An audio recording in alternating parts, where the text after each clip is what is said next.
నమస్తే ఫ్రెండ్స్. ఒక పక్క ప్రపంచం మొత్తం అడ్వాన్స్గా పరిగెడుతుంటే మన భారతదేశం మాత్రం మూఢనమ్మకాలతో రోజు రోజుకు ఎంటబడుతూ ప్రపంచం ముందు మన ప్రతిష్టని దిగజార్చుకునే ప్రయత్నం చేస్తున్నది. మరి ఆ కోవలకే వస్తుంది. నిన్న చిలుకూరు బాలాజీ టెంపుల్ దగ్గర బ్రహ్మోత్సవాల సందర్భంగా ఏదో గరుడ ప్రసాదం పెడతారంట. ఆ గరుడ ప్రసాదం తింటే పిల్లలు లేని దంపతులకు పిల్లలు కలుగుతారంట. ఇంతకన్నా దౌర్భాగ్యం, ఇంతకన్నా మూఢనమ్మకాలు ఇంకెక్కడన్నా ఉంటాయా? మీరు ఆలోచన చేయండి మిత్రులారా.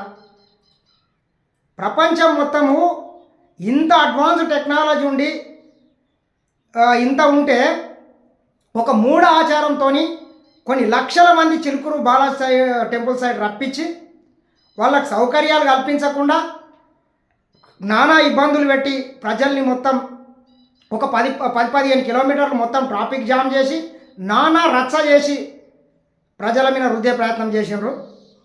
మరి ఇది ఎంతవరకు కరెక్టో మీరైతే ఆలోచన చేయండి. ఇది మాత్రం మన దేశానికి కానీ మనకు కానీ అత్యంత ఒక విష సంస్కృతి.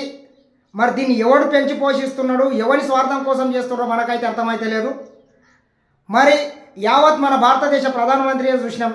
కరోనా వచ్చినప్పుడు గిన్నెలు కొట్టండి, బోన్లు కొట్టండి, గంటలు కొట్టండి, ప్రపంచం మొత్తం దానికి టీకాలు కనుక్కొని కరోనా రోగులను ఏ విధంగా ఆడుకోవాలి, వాళ్ళకి ఏ రకంగా ఆక్సిజన్ అందించాలని వాళ్ళు చూస్తే మన దేశ పాలకులు మాత్రం ఆ రకంగా వెళ్తే మరి పాలకులే అట్లా ఆ రకంగా ఉంటే ఇటువంటి సాములు కావచ్చు, పూజారులు కావచ్చు, మరి ఇంత మన దేశ ప్రతిష్టను దిగజార్చే విధంగా ఈ రకంగా ప్రవర్తించి ప్రజల్ని మొత్తం తప్పుదో పట్టించడం ఎంతవరకు కరెక్టో మీరైతే ఆలోచన చేయండి.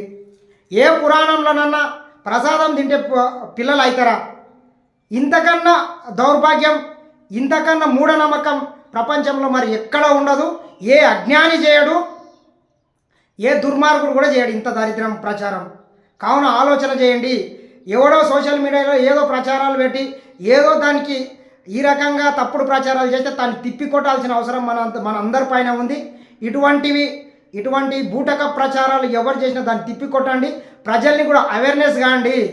ప్రసాదమో ఏదో తింటే ఇంకా పెళ్ళిళ్ళు పేరంటాలు ఏది అవసరమే లేకుండే. దేవుడైతే అందరికీ నమ్మకం ఉంటుంది.